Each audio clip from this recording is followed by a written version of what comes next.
Hi friends, ಬಿಸ್ಸೆ expert YouTube ಚಾನಲ್ಗೆ ನಿಮಗೆಲ್ಲರಿಗೂ ಸ್ವಾಗತ. ಫ್ರೆಂಡ್ಸ್, ಇವತ್ತಿನ ವಿಡಿಯೋದಲ್ಲಿ ಕಾನ್ಸ್ಟೆಂಟ್ಸ್ ಬಗ್ಗೆ ಡಿಸ್ಕಸ್ ಮಾಡೋಣ.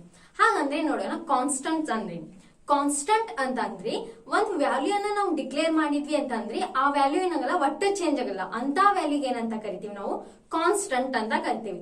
ಫಾರ್ ಎಕ್ಸಾಂಪಲ್, ಪೈ ವ್ಯಾಲ್ಯೂ ಏನಿದೆ ನೋಡಿ 3.142, ಅದು ಯಾವ ರೀತಿ ಕಾನ್ಸ್ಟೆಂಟ್ ಇದೆ, ಆ ವ್ಯಾಲ್ಯೂ ನಾವು ಚೇಂಜ್ ಮಾಡ್ಲಿಕ್ಕೆ ಬರಲ್ಲ. ಸೊ ಅಂತ ವ್ಯಾಲ್ಯೂಗೆ ಏನಂತೀವಿ ನಾವು? ಕಾನ್ಸ್ಟೆಂಟ್ ಅಂತ ಕರಿತೀವಿ. ಡೆಫಿನೇಷನ್ ಅನ್ನ ನೋಡೋದಾದ್ರೆ, a constant is a variable whose value cannot change when it has been assigned. ಒಂದ್ಸಾರಿ ನಾವೇನಾದ್ರೂ ವ್ಯಾಲ್ಯೂನ ಅಸೈನ್ ಮಾಡಿದ್ವಿ ಅಂತಂದ್ರೆ ಆ ವ್ಯಾಲ್ಯೂ ಏನಾಗಲ್ಲ, ಒಟ್ಟು ಚೇಂಜ್ ಆಗಲ್ಲ. ಅಂತ ವ್ಯಾಲ್ಯೂಗೆ ಏನ್ ಕರಿತೀವಿ ನಾವು? ಕಾನ್ಸ್ಟೆಂಟ್ಸ್ ಅಂತ ಕರಿತೀವಿ. ಸೊ ಈಗ ಕಾನ್ಸ್ಟೆಂಟ್ಸ್ ಅನ್ನೋ ಮೀನಿಂಗ್ ಅಂತೂ ಗೊತ್ತಾಯ್ತು. ಬಟ್ ಇಲ್ಲಿ ವೇರಿಯಬಲ್ ಅಂತ ಬಂದಿ. ಹಾಗಂದ್ರೆ ವೇರಿಯಬಲ್ ಅಂದ್ರೆ ಏನು? ವೇರಿಯಬಲ್ ಅಂತಂದ್ರೆ ಮೆಮೊರಿ ಲೊಕೇಶನ್ ನೇಮ್ ಅಂತ ಹೇಳ್ಬೋದು. ಯಾವ ರೀತಿ ಅಂತಂದ್ರೆ ನೋಡಿ, ಇದೊಂದು ನಮ್ದು ಮೆಮೊರಿ ಲೊಕೇಶನ್ ಅಂತ ಅನ್ಕೊಳ್ಳಿ. ಇದ್ರೊಳಗಡೆ ನಾವು ಒಂದು ವ್ಯಾಲ್ಯೂನ ಸ್ಟೋರ್ ಮಾಡ್ಬೇಕು ಅಥವಾ ಇದ್ರೊಳಗಿರೋ ವ್ಯಾಲ್ಯೂನ ಆಕ್ಸೆಸ್ ಮಾಡ್ಕೋಬೇಕು ಅಂತಂದ್ರೆ ಎದ್ರ ಹೆಲ್ಪ್ ಇಂದ ಮಾತ್ರ ಸಾಧ್ಯ? ವೇರಿಯಬಲ್ ಹೆಲ್ಪ್ ಇಂದ ಮಾತ್ರ ಸಾಧ್ಯ. ನಾ ಇಲ್ಲಿ ಒಂದು ವ್ಯಾಲ್ಯೂನ ಬರೆದೆ, 25 ಅನ್ನೋ ನಂಬರ್ ಅನ್ನ ಬರೆದೆ. ಇದನ್ನ ನಾನು ಆಕ್ಸೆಸ್ ಮಾಡ್ಕೋಬೇಕು ಅಂತ ಅಂದ್ರೆ ಒಂದು ವೇರಿಯಬಲ್ ಅನ್ನ ಡಿಕ್ಲೇರ್ ಮಾಡ್ಬೇಕಿಲ್ಲ. ನಾನು ಎ ಅಂತ ಮಾಡ್ಬೋದು, ಬಿ ಅಂತ ಮಾಡ್ಬೋದು, ಯಾವುದೇ ವೇರಿಯಬಲ್ ಇರ್ಬೋದು. ನಮ್ಗೆ ಯಾವ್ದು ಇಷ್ಟ ಆಗುತ್ತೆ, ಕೆ, ಆ ರೀತಿ ಯಾವ್ದು ಇಷ್ಟ ಆಗುತ್ತೆ ನೋಡಿ, ಆ ವೇರಿಯಬಲ್ ನಾವು ಇಲ್ಲಿ ಬರೆದ್ವಿ ಅಂದ್ರೆ ಆ ವೇರಿಯಬಲ್ ನೇಮ್ ಏನಾಗುತ್ತೆ, ಅದು ಬಿ ಅಂತ ಅಂದ್ರೆ ಇದು ವೇರಿಯಬಲ್. ಸೊ ಇದಕ್ ನಾವೇನಂತೇವಿ? ವೇರಿಯಬಲ್ ಅಂತ ಕರಿತೀವಿ. To define the constant we use the final keyword. ನಾವು ಕಾನ್ಸ್ಟೆಂಟ್ ಅನ್ನ ಯೂಸ್ ಮಾಡ್ಬೇಕು ಅಂತ ಫೈನಲ್ ಅನ್ನೋ ಕೀವರ್ಡ್ ಅನ್ನ ಯೂಸ್ ಮಾಡಿದ್ವಿ. ಯಾಕೆಂದ್ರೆ ಜಾವಾದೊಳಗಡೆ ಏನಾಗಲ್ಲ, ಕಾನ್ಸ್ಟೆಂಟ್ ಡೈರೆಕ್ಟ್ಲಿ ಯೂಸ್ ಮಾಡ್ಲಿಕ್ಕೆ ಬರಲ್ಲ. ಸಿ ಆಗಿರ್ಬೋದು, C++ ಅಲ್ಲಿ ಆಗಿರ್ಬೋದು, ನಾವ್ ಏನ್ ಮಾಡ್ತೀವಿ? ಕಾನ್ಸ್ಟೆಂಟ್ ಅನ್ನ ಡೈರೆಕ್ಟ್ ಆಗಿ ಯೂಸ್ ಮಾಡ್ತೀವಿ. ಬಟ್ ಜಾವಾದೊಳಗಡೆ ಹಾಗೆ ಮಾಡ್ಲಿಕ್ಕೆ ಬರಲ್ಲ. ಹಾಗಂತ ನಾವಿಲ್ಲಿ ಸ್ಟ್ಯಾಟಿಕ್ ಮತ್ತು ಫೈನಲ್ ಅನ್ನೋ ಕೀವರ್ಡ್ ಅನ್ನ ಏನ್ ಮಾಡ್ತೀವಿ? ಯೂಸ್ ಮಾಡ್ತೀವಿ. Constants are immutable. ಕಾನ್ಸ್ಟೆಂಟ್ಸ್ ಏನದಾವು? ಇಮ್ಮ್ಯೂಟೇಬಲ್ ಅದಾವ. ಒಂದ್ಸಾರಿ ಏನಾದ್ರೂ ನಾವು ಇದು 25 ಅಂತ ಡಿಕ್ಲೇರ್ ಮಾಡಿದ್ವಿ ಅಂದ್ರೆ ನಾವು ಅದು ರನ್ ಟೈಮ್ ಆಗೋ ತನಕನೂ ಏನಾಗಲ್ಲ, ಅದು ವ್ಯಾಲ್ಯೂ ಚೇಂಜ್ ಆಗುದಿಲ್ಲ. Next, constants in Java use the upper case. Constant ಏನ್ ಮಾಡ್ತೀವಿ? ಡಿಕ್ಲೇರ್ ಮಾಡಬೇಕಾದ್ರೆ ಅಪ್ಪರ್ ಕೇಸ್ ದಲ್ಲಿ ನಾವೇನ್ ಮಾಡ್ತೀವಿ? ನೇಮ್ ಅನ್ನ ಸ್ಟೋರ್ ಮಾಡ್ತೀವಿ. Java does not directly support the constant. ಹೇಳಿದ್ನಲ್ಲ, ಜಾವಾದೊಳಗಡೆ ಕಾನ್ಸ್ಟೆಂಟ್ ಡೈರೆಕ್ಟ್ ಆಗಿ ಸಪೋರ್ಟ್ ಆಗಲ್ಲ. So there is an alternative way to define the constant in Java by using non-access modifiers. Non-access modifier ಯಾವವು? Static ಮತ್ತೆ final. ಅವನ್ನ use ಮಾಡಿ ನಾವು constant ಅನ್ನ use ಮಾಡ್ಕೊಂತೀವಿ. ಸ್ಟ್ಯಾಟಿಕ್ ಎದಕ್ಕೆ ಯೂಸ್ ಆಗುತ್ತೆ ಮತ್ತು ಫೈನಲ್ ಅನ್ನೋ ಕೀವರ್ಡ್ ಎದಕ್ಕೆ ಯೂಸ್ ಆಗುತ್ತೆ ಅಂದ್ರೆ, ಸ್ಟ್ಯಾಟಿಕ್ ಅಂದ್ರೆ ಮ್ಯಾನೇಜ್ ದ ಮೆಮೊರಿ. ಮೆಮೊರಿನ ಮ್ಯಾನೇಜ್ ಮಾಡ್ಲಿಕ್ಕೆ ಏನ್ ಮಾಡ್ತೀವಿ? ಸ್ಟ್ಯಾಟಿಕ್ ಅನ್ನ ಯೂಸ್ ಮಾಡ್ತೀವಿ. ಹಾಗೆ ಫೈನಲ್ ಅನ್ನೋ ಕೀವರ್ಡ್ ಅನ್ನ ಯಾಕೆ ಯೂಸ್ ಮಾಡ್ತೀವಿ ಅಂದ್ರೆ, the value of the variable cannot be change. ಆ ವ್ಯಾಲ್ಯೂ ನಾವು ಅಸೈನ್ ಮಾಡಿರ್ತೀವಿ ನೋಡ, ಒಟ್ಟೆ ಚೇಂಜ್ ಆಗಬಾರ್ದು ಅಂತ ಹೇಳಲಿಕ್ಕೆ ನಾವೇನ್ ಮಾಡ್ತೀವಿ? ಫೈನಲ್ ಅನ್ನೋ ಕೀವರ್ಡ್ ಅನ್ನ ಯೂಸ್ ಮಾಡ್ತೀವಿ. How to declare constant. ನಾವು ಯಾವ ರೀತಿ ಈಗ ಕಾನ್ಸ್ಟೆಂಟ್ ಅನ್ನ ಡಿಕ್ಲೇರ್ ಮಾಡಬೇಕು? ಸೊ ಇಲ್ಲಿದೆ ಸೆಂಟ್ಯಾಕ್ಸ್ ನೋಡಿ.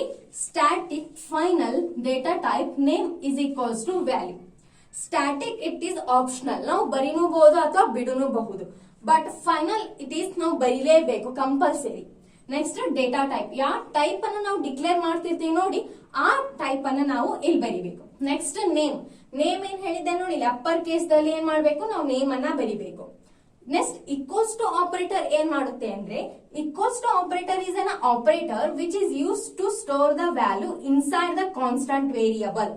ಸ್ಟೋರ್ ಮಾಡ್ಲಿಕ್ಕೆ ಏನ್ ಮಾಡುತ್ತೆ? ಈ ಈಕ್ವಲ್ಸ್ ಟು ಆಪರೇಟರ್ ಹೆಲ್ಪ್ ಮಾಡುತ್ತೆ. ನೆಕ್ಸ್ಟ್, ಇಲ್ಲಿ ನಾವೇನ್ ಬರ್ತೀವಿ? ವ್ಯಾಲ್ಯೂ ಅನ್ನ ಬರಿತೀವಿ. ಇದ್ರ ಬೇಸ್ ಮೇಲೆ ಎಕ್ಸಾಂಪಲ್ ನೋಡಿ. ಫಸ್ಟ್ ಎಕ್ಸಾಂಪಲ್, ನಾನು ಇಲ್ಲಿ ಏನ್ ಮಾಡಿದೆ? ಸ್ಟ್ಯಾಟಿಕ್ ಇಟ್ ಈಸ್ ಆಪ್ಷನಲ್ ಅಂತ ಬಿಟ್ಬಿಟ್ಟೆ, ಬಟ್ ಫೈನಲ್ ಅನ್ನೋದು ಕಂಪಲ್ಸರಿ ಇತ್ತು. ಫೈನಲ್ ಅನ್ನ ಬರೆದೆ.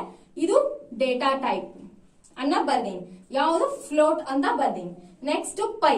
ನೇಮ್ ಅಂತೂ ಕ್ಯಾಪಿಟಲ್ ಲೆಟರ್ ದಲ್ಲಿ ಬರಿಬೇಕಿತ್ತು, ಹಾಗಾಗಿ ನಾ ಪೈ ಅನ್ನ ಕ್ಯಾಪಿಟಲ್ ಲೆಟರ್ ದಲ್ಲಿ ಬರ್ದೀನಿ. ಈಕ್ವಲ್ಸ್ ಟು ಅನ್ನ ಹಾಕೀನಿ. ನೆಕ್ಸ್ಟ್, ಅದ್ರ ವ್ಯಾಲ್ಯೂ ಅನ್ನ ಅಸೈನ್ ಮಾಡೀನಿ. ಎಷ್ಟು? 3.142. ಈ ರೀತಿ ಏನ್ ಮಾಡ್ತೀವಿ? ನಾವು ಕಾನ್ಸ್ಟೆಂಟ್ ಅನ್ನ ಡಿಕ್ಲೇರ್ ಮಾಡ್ತೀವಿ. ಇನ್ನೊಂದು ಎಕ್ಸಾಂಪಲ್ ನೋಡೋದಾದ್ರೆ, ಇಲ್ಲಿ ಕೂಡ ನಾನು ಸ್ಟ್ಯಾಟಿಕ್ ಅನ್ನೋದು ಬಿಟ್ಟೆ. ನೆಕ್ಸ್ಟ್, ಸ್ಟ್ರಿಂಗ್ ಅಂತ ಬರ್ದೀನಿ. ಟೈಪ್. ನೆಕ್ಸ್ಟ್, ಬಿಸೆ ಎಕ್ಸ್ಪರ್ಟ್. ಈ ರೀತಿ ನಾವೇನ್ ಮಾಡ್ತೀವಿ? ಕಾನ್ಸ್ಟೆಂಟ್ ಅನ್ನ ಡಿಕ್ಲೇರ್ ಮಾಡ್ತೀವಿ.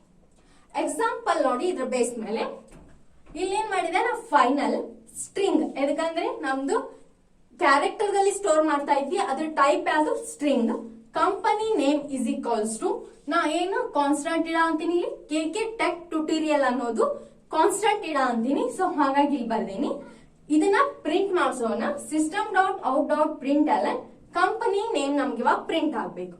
ಏನಾಗುತ್ತೆ ಔಟ್ಪುಟ್ ದಲ್ಲಿ ರನ್ ಮಾಡಿ ನೋಡಿದ್ರೆ KK ಟೆಕ್ ಟ್ಯುಟೋರಿಯಲ್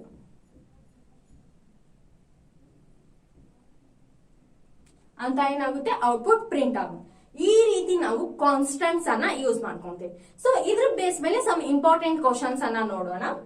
ಫಸ್ಟ್ ಕೇಳ್ತಾರೆ why is the constant defined as a static final in Java. ನಾವ್ ಎದಕ್ ಯೂಸ್ ಮಾಡ್ತೇವೆ ಸ್ಟ್ಯಾಟಿಕ್ ಫೈನಲ್ ಅಂತಂದ್ರೆ ಫೈನಲ್ ಏನ್ ಮಾಡುತ್ತೆ final make sure that the value doesn't change after the initialisation. ಅಂದ್ರೆ ಫೈನಲ್ ಇದಕ್ಕೆ ಯೂಸ್ ಮಾಡ್ತೀವಿ ವ್ಯಾಲ್ಯೂ ಅನ್ನ ಅಸೈನ್ ಮಾಡಿದ್ವಿ ಅಂದ್ರೆ ಲಾಸ್ಟ್ ತನಕನೂ ಏನಾಗಲ್ಲ ಆ ವ್ಯಾಲ್ಯೂ ಚೇಂಜ್ ಆಗಲ್ಲ. ಸೊ ಅದಕ್ಕಾಗಿ ನಾವು ಫೈನಲ್ ಅನ್ನೋ ಕೀವರ್ಡ್ ಅನ್ನ ಯೂಸ್ ಮಾಡ್ತೀವಿ. ನೆಕ್ಸ್ಟ್ ಸ್ಟ್ಯಾಟಿಕ್ ಇದಕ್ಕೆ ಯೂಸ್ ಮಾಡ್ತೀವಿ. Static make sure that there is only one copy that can be shared across the object. ಇದು ಒಂದೇ ಕಾಪಿ ಇದೆ, ಇದೊಂದು ಮೆಮೊರಿನ ಮ್ಯಾನೇಜ್ ಮಾಡ್ಲಿಕ್ಕೆ ಏನ್ ಮಾಡ್ತೀವಿ ಸ್ಟ್ಯಾಟಿಕ್ ಅನ್ನ ಯೂಸ್ ಮಾಡ್ತೀವಿ. Next question what is the constant in Java. Constant ಅಂದ್ರೆ ಏನು ಇಲ್ಲಿದೆ ನೋಡಿ definition. A constant is a variable whose value cannot change once it has been assigned. ಒಂದ್ಸಾರಿ ನಾವೇನಾದ್ರೂ ವ್ಯಾಲ್ಯೂ ಅಸೈನ್ ಮಾಡಿದ್ವಿ ಅಂದ್ರೆ ಆ ವ್ಯಾಲ್ಯೂ ರನ್ ಆಗೋ ತನಕನೂ ಏನಾಗಲ್ಲ ಚೇಂಜ್ ಆಗಲ್ಲ. Next how to declare the constant. ನಾವು ರೀತಿ ಕಾನ್ಸ್ಟೆಂಟ್ ಅನ್ನ ಡಿಕ್ಲೇರ್ ಮಾಡ್ತೀವಿ. ಇಲ್ಲೇ ತೋರಿಸಿದ್ನೆಲ್ಲ ಸೆಂಟ್ಯಾಕ್ಸ್ ಇದನ್ನ ಆನ್ಸರ್ ಅಂತ ಹೇಳ್ಬೇಕು. Next what is a variable. Variable ಅಂದ್ರೇನು ಮೆಮೊರಿ ಲೊಕೇಶನ್ ನೇಮ್ ಅಂತ ಹೇಳಿದೆ. ಸೊ ಡೆಫಿನೇಷನ್ ಇಲ್ಲಿದೆ ನೋಡಿ. Variable is the name of the memory location ಅಂತೂ ಹೇಳ್ಬೋದು, ಅಥವಾ ಇನ್ನೊಂದು ಯೂಸರ್ ಡಿಫೈನ್ಡ್ ನೇಮ್ ಅಂತಾನು ಹೇಳ್ಬೋದು.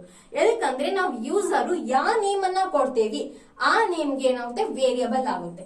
ಇಲ್ಲಿ ಎ ಕೊಟ್ಟ ಬಿ ಕೊಟ್ಟ ಒಂದ್ ವೇಳೆ ನಾ ಇಲ್ಲಿ ಕೆ ಕೊಡ್ಬೋದು, ಎಲ್ ಕೊಡ್ಬೋದು, ಎಂ ಕೊಡ್ಬೋದು, ಎನ್ ಕೊಡ್ಬೋದು, ಯಾವುದೇ ನೇಮ್ ಕೊಡ್ಬೋದು, ಅದು ಏನಾಗುತ್ತೆ ವೇರಿಯಬಲ್ ಆಗುತ್ತೆ. Next why we use both static and final modifiers to declare a constant. ನಾವ್ ಎದಕ್ ಎರಡೂ ಯೂಸ್ ಮಾಡ್ತೇವಿ ಅಂತ ಕೇಳತ್ತೆ.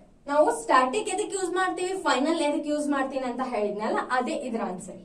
Next why we use the constant. ನಾವು ಕಾನ್ಸ್ಟೆಂಟ್ಸ್ ಅನ್ನ ಎದಕ್ ಯೂಸ್ ಮಾಡಬೇಕು. It makes the program easy and understandable. ಏನಾಗುತ್ತೆ ನಾವು ಬರೆದಂತ ಪ್ರೋಗ್ರಾಮ್ ಈಸಿ ಆಗುತ್ತೆ ಮತ್ತೆ ಬೇರೆ ಯೂಸರ್ಸ್ಗೂ ಕೂಡ ಏನಾಗುತ್ತೆ ಕ್ಲಿಯರ್ ಆಗಿ ಈಸಿಯಾಗಿ ಅಂಡರ್ಸ್ಟ್ಯಾಂಡ್ ಆಗುತ್ತೆ. So thank you for watching. Like, share, subscribe to BC Expert channel.